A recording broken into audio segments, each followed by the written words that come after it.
నమస్తే, welcome to Leo. మనతో ఉన్నారు పొలిటికల్ అనలిస్ట్ అడ్స్మల్లి శ్రీనివాస్ గారు. సార్ నమస్తే.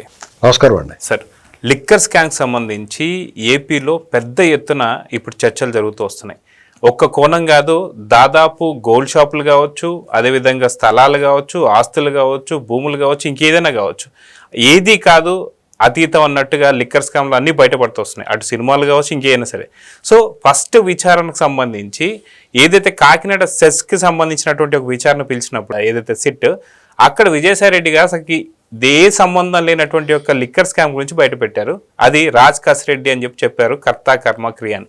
కానీ మళ్ళీ 20వ తారీఖు లోపల హైకోర్టుకి ఛార్జ్ షీట్ సబ్మిట్ చేసేటువంటి పరిస్థితుల్లో మళ్ళీ ఇప్పుడు విజయసాయిరెడ్డిని పిలుస్తున్నారు.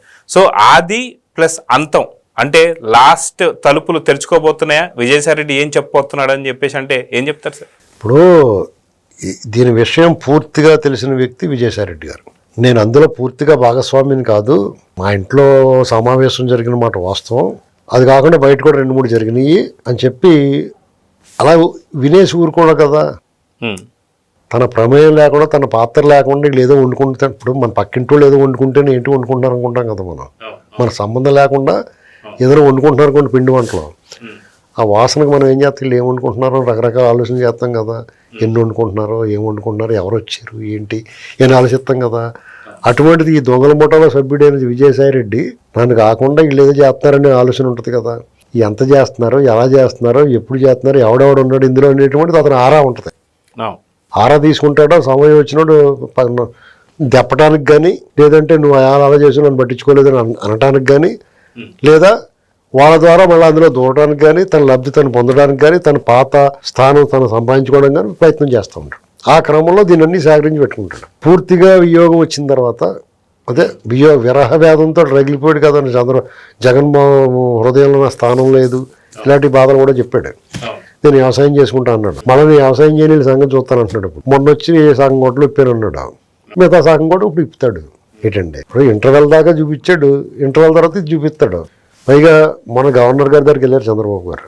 ఇవాళ కేంద్ర హోంశాఖతోటి మంత్రి గారితో సమావేశం అవుతున్నారు. ఇదండి పరిస్థితి. వీళ్ళు ఏం చేద్దాం, కూటమి ప్రభుత్వం కాబట్టి ఈయన ఒక్కడు నిర్ణయం తీసుకోవడానికి కుదరదు. కూటమిలో పాత్రదారులు భాగస్వాములైన కేంద్ర ప్రభుత్వంలోని పెద్దలతో కూడా సంప్రదించాల్సిన అవసరం ఉంది. ఒక హై ప్రొఫైల్ మీద చర్యలు తీసుకోవాలంటే, అరెస్ట్ చేయాలంటే చంద్రబాబు నాయుడు గారు ఒక్క డెసిషన్ కుదరదు. చంద్రబాబు నాయుడు గారు, పవన్ కళ్యాణ్ గారు, బీజేపీకి చెందిన అగ్రనాయకత్వాన్ని సంప్రదించే చేయాలి. ఇదేంటి మీ ఇష్టం, మీరు ఎలా తీసుకుంటారన్న మాట రాకుండా. కాబట్టి ఇవాళ ఫైనల్గా హోంశాఖని సంప్రదించి అమిత్ షా గారితో మాట్లాడి, సరే అయితే ఇంక మరి ఇంత దారుణంగా దొరికిన తర్వాత పైగా ఇంత దొంగతనం చేసి కూడా నోటుకొచ్చినట్టు మాట్లాడుతుంటే మాకు చెడ్డ పేరు వచ్చేలాగా, మా మీద అపోహలు కలిగేలాగా వ్యవహరిస్తున్నారు వాళ్ళు. ఇక దీన్ని ఉపేక్షించే పని లేదని చెప్పేసి ఆఖరి పన్నీర్ బటర్ మసాలా చపాతీ ముక్క నోట్లో పెట్టుకుని అప్పుడు వాళ్ళకి ఆర్డర్ వేస్తాడు అతను. ఏంటండి, డెఫినెట్గా అరెస్ట్ ఉంటుంది. 20వ తారీఖు ఛార్జ్ షీట్ వేస్తున్నారు అంటారు కదా. ఈ లోపల కూడా ఏదో జరిగితే ఆశ్చర్యపోకలేదు. నేనేమనుకుంటానంటే పోనీ ఎంత బేగా వేసేయకపోయినా ఈ నెల లోపలనే వేస్తారేమో అని అనుకుంటాను. సార్, ఇక్కడ మీరు చెప్పిన తర్వాత నాకు ఒక చిన్న అనుమానం వస్తుంది. ఏంటంటే గతంలో కూడా ఏదైతే జగన్మోహన్ రెడ్డి లండన్ వెళ్ళిన తర్వాత చంద్రబాబు నాయుడు గారిని అరెస్ట్ చేయడం జరిగింది. అదిగాక ఆయన ఏమన్నాడంటే ఎత్తేసారని చెప్పేసి అన్నాడు జగన్మోహన్ రెడ్డి. ఈ నెల 26వ తారీఖున చంద్రబాబు నాయుడు గారు కావచ్చు, లోకేష్ గారు కావచ్చు, వాళ్ళు సింగపూర్ పర్యటనకి వెళ్తున్నారు. సో ఆ లోపల ఏమైనా జరగవచ్చు అనేటువంటి అనుమానాలు ఉన్నాయని అనుకోవచ్చు. అదే ఉండదండి. చంద్రబాబు నాయుడు గారు వాళ్ళు దాక్కుని ఇవ్వాల్సిన అంత ఇతను హరివీర భయంకరుడు, నరరూపరాక్షుడు, అమ్మకెంకరుడు పిరుకోడు. ఏంటండి, తుక్కు లేపేస్తారు, ఆయన నోరిస్తే ఎవరన్నా ముఖం పగలు కొడతారా. దొంగోడు ఎంకలు వచ్చిన ముడ్డు పగలు కొడితే కూడా మనం సంప్రదించాలి. ఏంటండి, కాబట్టి అదేం ఉండదు. వాళ్ళ పర్యటన వాళ్ళదే. ఇక్కడ కంప్లీట్గా దర్యాప్తు పూర్తి అయిన తర్వాత ఎక్కడ క్షణం కూడా ఉపేక్షించరు. అన్ని సాక్ష్యాధారాల పకడ్బందీగా సేకరిస్తున్నారు. దీనికి సంబంధించి సిట్ దర్యాప్తు అధికారి బృందానికి నాయకుడు ఆ ఇన్ఛార్జ్ రాజశేఖర్ బాబు గారు అందరూ అభినందించాలి. ఎందుకంటే ఇది చాలా హై ప్రొఫైల్ కేసు. ఈ విషయంలో అనేక ఒత్తిళ్ళు వస్తాయి, బెదిరింపులు వస్తాయి, ప్రలోభాలు గురి చేస్తారు. ఎన్నాటిని అధిగమించి అయినా మైక్రో లెవెల్లో దీన్ని వాళ్ళు ఊహించిన విధంగా లాగేడు బొమ్మ. వాళ్ళు ఏమనుకున్నారంటే ఇది మన పట్టుబడం, నిజంగానే పట్టుబడరండి. వాళ్ళ ఎంట్రీ ఎగ్జిట్ ప్లాన్ 2 ఉన్నాయి. ఈ విషయంలో చాలా పకడ్బందీ. ఎందుకంటే గతంలో ఎంట్రీ ప్లాన్ ఒకటే ఉంది కూడా దొరికేశారు.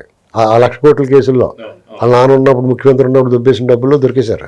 ఈసారి వీళ్ళు ఏం చేశారంటే ఎంట్రీ ఎగ్జిట్ 2 ప్లాన్లో పెట్టుకుని దిగారు. అయినా సరే నేరస్తుడు ఎక్కడో చోట చిన్న తప్పు చేస్తాడు, అక్కడ దొరుకుతారు. వీళ్ళు అన్ని తప్పులే. ఇది దొరకరు. ఒక అధికారులు చిత్తశుద్ధి ఉండాలి, దాన్ని శోధించి సాధించాలనే తపన ఉన్నదనుకోండి, వీళ్ళు ఎవరితరంగా తప్పించుకోలేరు.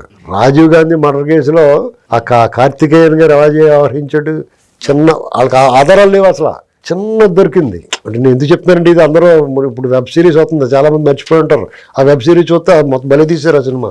దాంట్లో ఒక చిన్న ఫోటో ఆధారంగా మొత్తం బొమ్మ వచ్చింది బయట. వాళ్ళు ఎవరు చేశారు కూడా వాళ్ళకి అర్థం అవ్వలేదు. ఇక జరిగిన వెంటనే ఇది ఎలా జరిగింది, ఎవరు చేశారు, ఏంటి అనేటువంటి ఎవరికి అర్థం అవ్వాల. ఒక ఫోటో ఆధారంగా మొత్తం బొమ్మ వచ్చింది బయట. మొత్తం అందరినీ పెట్టేశారు. కొంతమంది చచ్చిపోయారు, వాళ్ళు సూసైడ్ చేసుకుని. అలాగే ఎక్కడో చోట చిన్న మిస్టేక్ చేస్తాడు నేరస్తుడు. అందులో అక్కడ కూడా వాళ్ళు కూడా రాజీవ్ గాంధీ గారిని చంపేసిన తర్వాత మీరు జాఫర్ వచ్చేంటారా బాబు అంటే వాళ్ళు వెళ్ళలేదు, ఇక్కడే ఉంటా ఉన్నారు, దొరికారు. ఇక్కడ అంతే, వీళ్ళు చాలా కొంచెం తీసుకుంటే సరిపోను, మొత్తం దొబ్బేశారు. వీళ్ళు 90 రూపాయలు దొబ్బేశారు, అక్కడ దొరికేశారు. అయితే గతంలో కూడా మనం చూసుకుంటే కేంద్రానికి విజయసాయి రెడ్డి గారు కూడా హార్డ్ డిస్క్లు ఏదో ఇచ్చారు. దీంట్లో లిక్కర్ కాకుండా వైఎస్ వివేకానంద రెడ్డి గారి కేసులు కూడా దాంట్లో ఉన్నాయని చెప్పేసి అంటున్నారు. సో ఖచ్చితంగా ఈసారి మామూలుగా ఉండదు అని చెప్పి అనుకోవచ్చు అంటారు సార్? విజయసాయి రెడ్డి గారు కేంద్రంగా హార్డ్ డిస్క్లు ఇస్తే వాళ్ళు 40 శాతం పడతారు. అలాంటి ఇస్తే వీళ్ళకే ఇస్తాడు చంద్రబాబు వాళ్ళకి.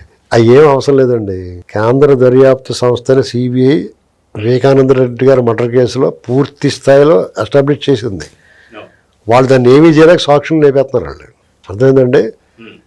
దానితోడు అసలు ఏం జరుగుతుంది ఎవరికి అర్థం అవట్లేదు.